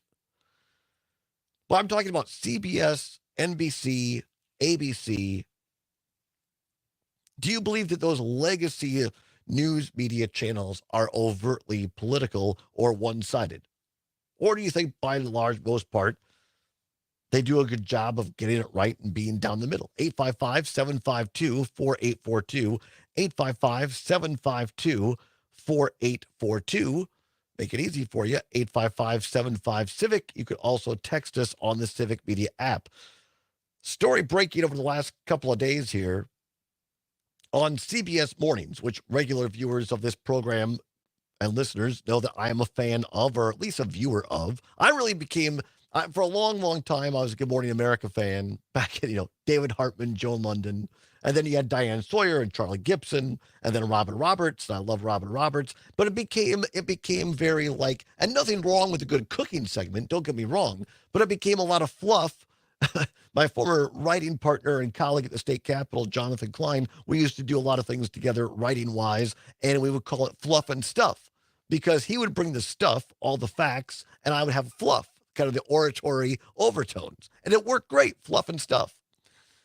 But the morning news on ABC, to me, got a lot more fluff and not enough stuff. And so in 2011 or 2012, they hired Charlie Rose. And yes, I know he has his own trouble with the Me Too movement, and I certainly condemn that. But this is before that became known, all right? In 2011, 2012, Charlie Rose came on board. He had the great program, the Charlie Rose Show, or whatever it was called, on public television, in which he just sat down with people around a round table, and talked.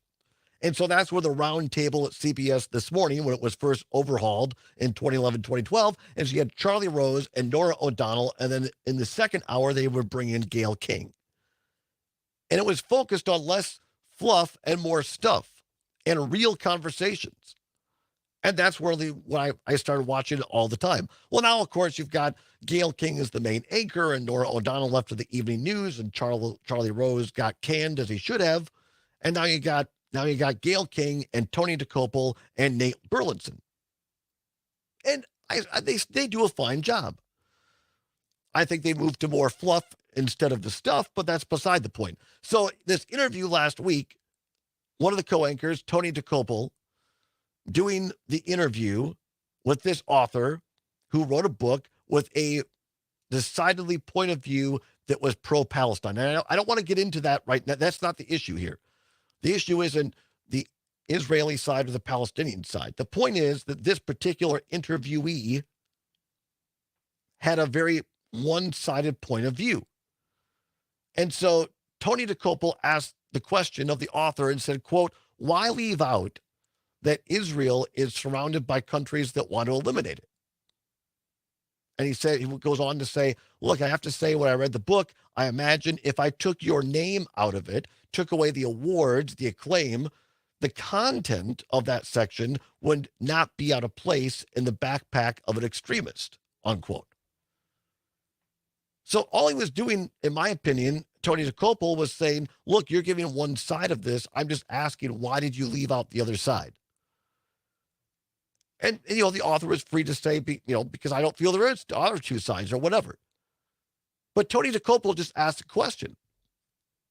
So in the news meeting this week, Jan Crawford, the legal reporter for CBS, was the only one to speak up. I want to play a little bit of this. We're going to go to the phone lines. Here is Jan Crawford in the CBS News meeting from this week.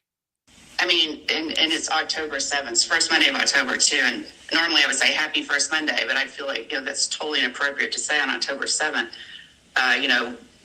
First Monday, the day the court returns to the bench.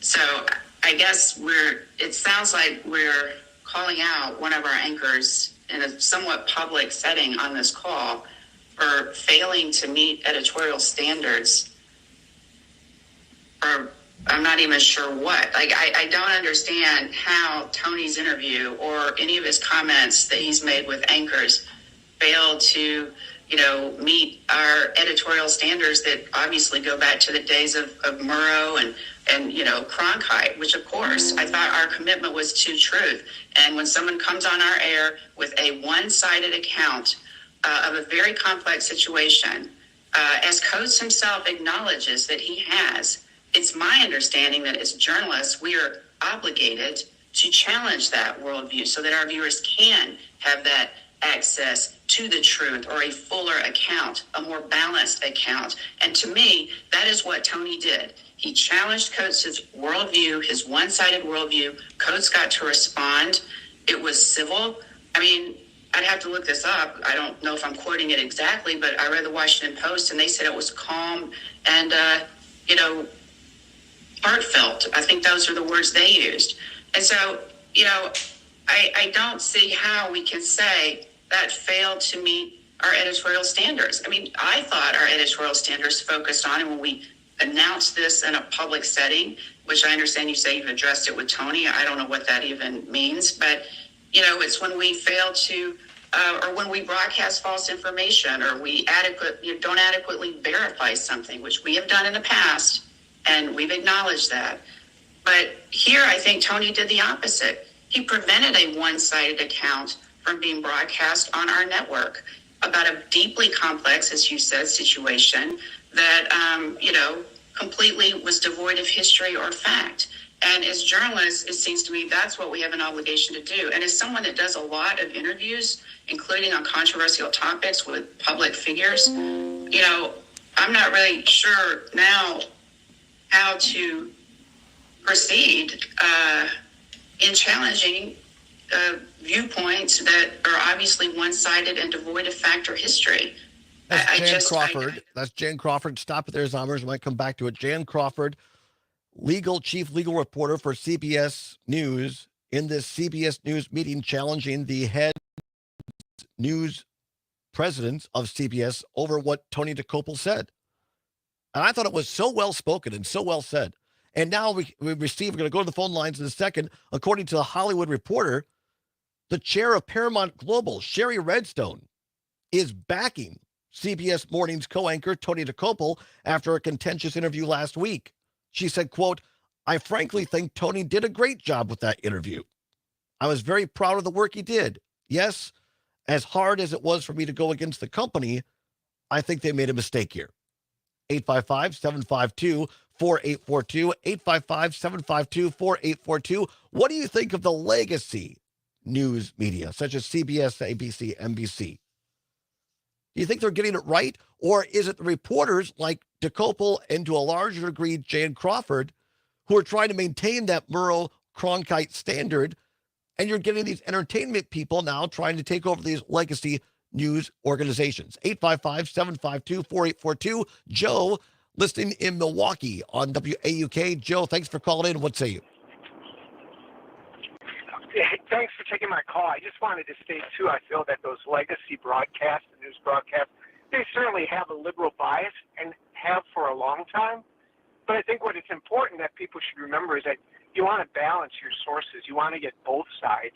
If you want to make a subjective or objective viewpoint, you have to hear both sides. But I think people forget that. Yeah, I couldn't agree more, Joe. Great phone call. Really appreciate it. 855-752-4842. 855-752-4842. As someone who was trained as a journalist, didn't go to a J school proper, but went to a broadcast. My major was communications and broadcasting. Certainly went through AP news writing, went through journalistic ethics standards. I apply those to this show. Yes, our show is not a straight news product. It's a news talk analysis opinion. But I try the best we can. That's what we say, pursuing the truth. And you can't be completely one-sided.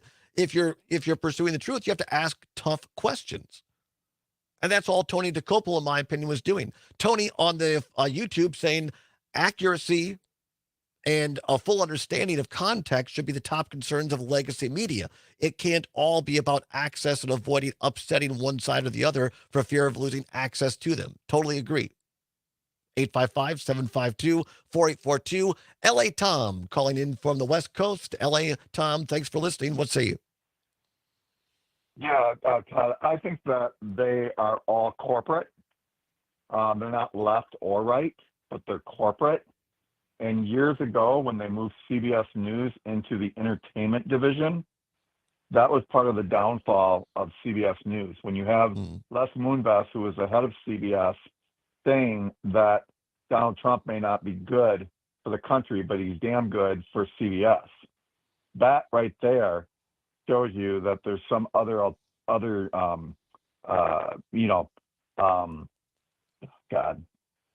there's some other place, or there's something else at hand. And I think I think what they need to do is they need to go back to broadcasting news in the public's good and not making it part of the entertainment division.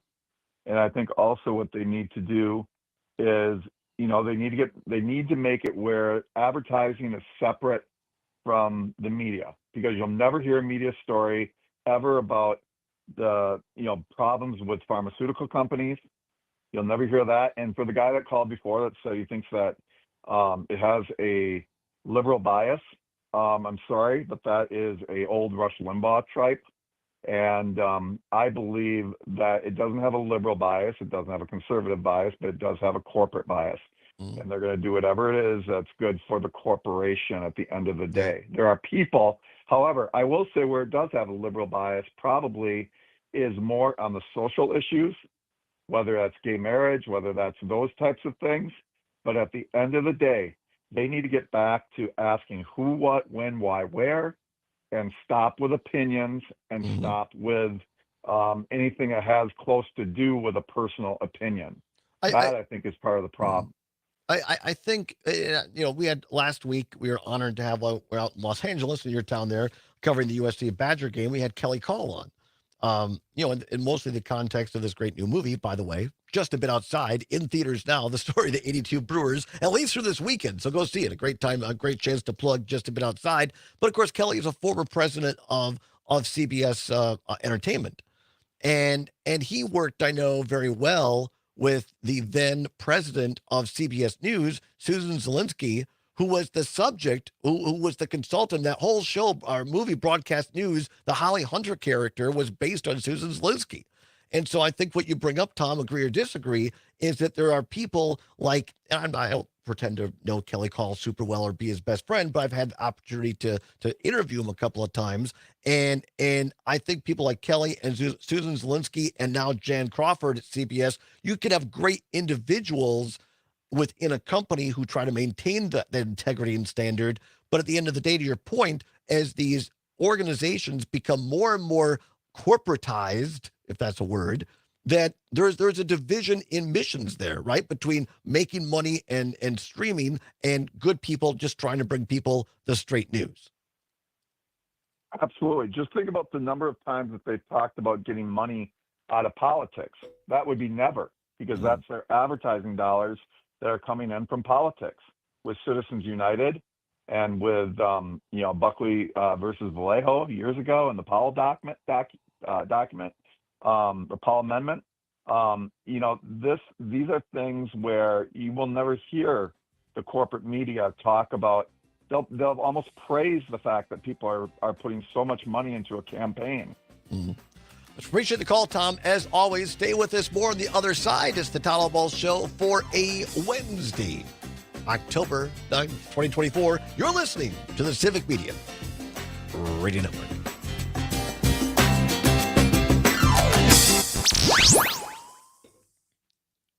It's happening in all industries. Yeah. That's a big thing in the video game industry right now, is that great story-driven single-player games for a while were just not happening because they're like, all right, all the money's in live services, subscription models instead of buying a game once, and it's all online, all playing with other people, and we're copying what other people do. Yeah. And then Ubisoft, one of the biggest biggest employer for sure, but one of the biggest game companies, now they haven't had a hit in a few years, and so their CEO is leading an internal investigation to find out why. It's you. Wow. You're taking all these talented people and forcing them to make garbage. Right. That's interesting. Excuse me.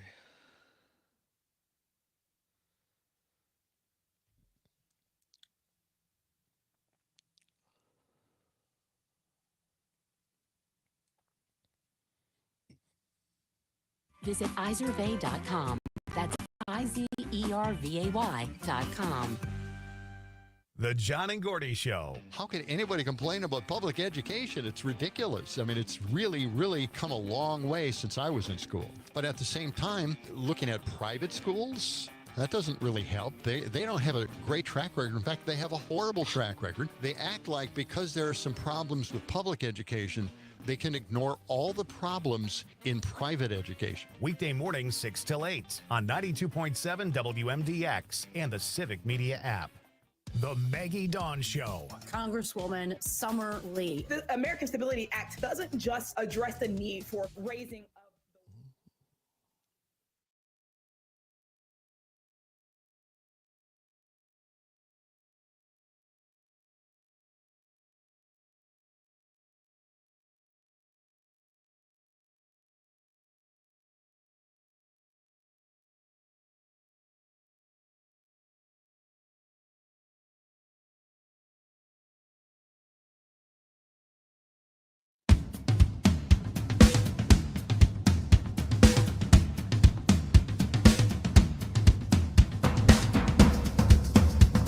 Welcome back to the Todd Allbaugh Show on the Civic Media Radio Network. It is now 9 before the hour of 2 o'clock. At the top of the hour, ABC News Radio or CBS News Radio, depending upon which station you're listening to across Wisconsin. And then it will be the Maggie Dawn Show across America, around the world with the Civic Media app, right? And by the way, great to have Mike Clemens, our great sports reporter, back on the air doing the sports report. I've missed him. And many thanks to Jimmy Kuska for filling in while Mike was away for a little while. And now he's back and things could not be better. So big shout out to Mike Clemens as well. Love hearing his voice back on the Civic Media airwaves. He'll give you a sports update coming up for a minute after the news as well. Talking of news, to finish up the show, this story kind of making headlines around Hollywood and other places. CBS Mornings co-host Tony DeCopel doing this interview and pushing back on the guest who his side of the Israeli-Palestinian war is pro-Palestinian, which is fine. People are entitled to have their opinions. Nothing wrong with interviewing someone, in my opinion, that has a certain view. But DeCopel pushed back and tried to simply say, well, what about the other side's view? What about the other point of this? Or I should say other point. What about people who have a different view than you? That's basically what he was saying. In my opinion, as someone who was trained and studied as a journalist, That should be journalism's job if you're doing it well, which I think Tony DeCopel has. I think that many people in legacy media have. And I think that's my point. I have a bit of empathy, I guess, for some of these reporters and also some of the executives within legacy media who I think are working their tails off to truly bring their viewers, their readers, their listeners the truth. And now with all this corporatization of different media companies, you have people that don't know anything about broadcasting, that don't know anything, I should say very little, haven't been trained in media and journalism. Maybe I said that wrong. They've been trained in media, but not journalism.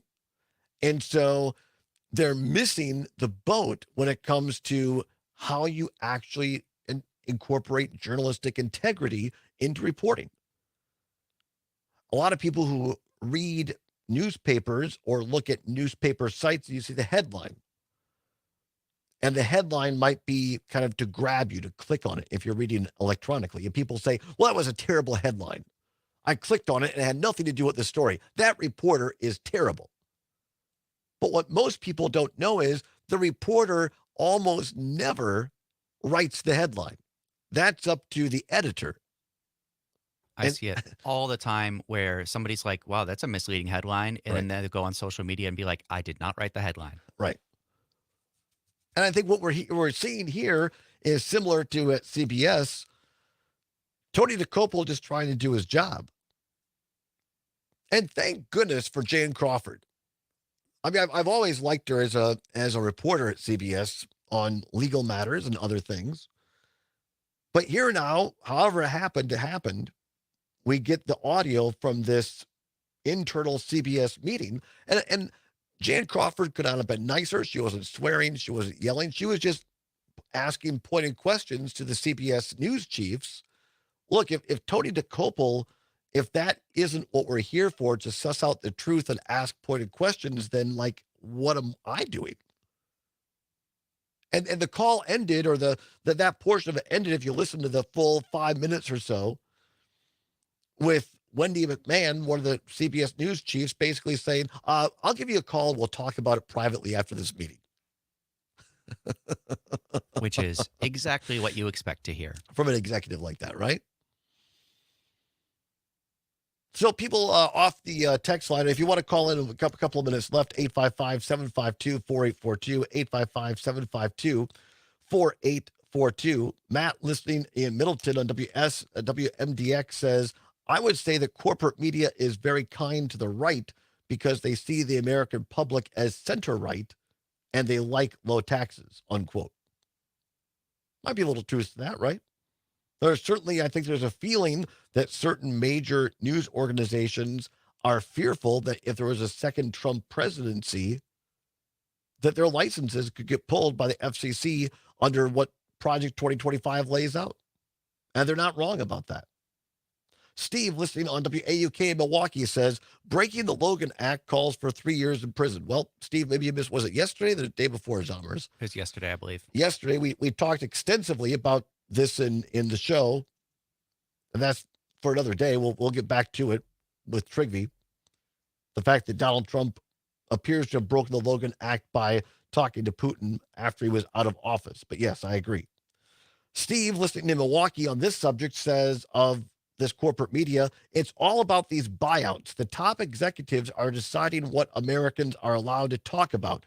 We need to stop the monopolies. Again, kind of making my point there, Steve. I think that Tony DeCopel and Jane Crawford were absolutely right. And I think that what's happening is, as people who are lifelong students of legit media, legit journalism, are being pushed out for people who are pencil pushers and advertising executives and want to use these legacy news organizations as simply money machines. And they're not remembering what the mission of legacy media originally was.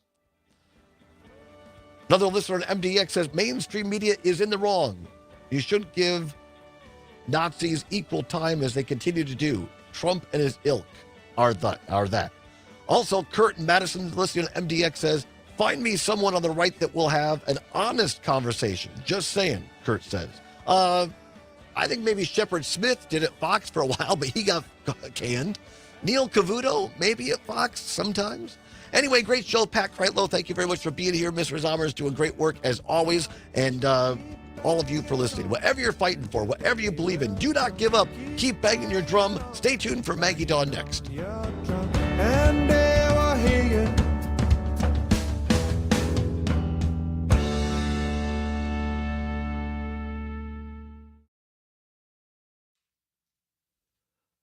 Goodbye, everybody. Adios.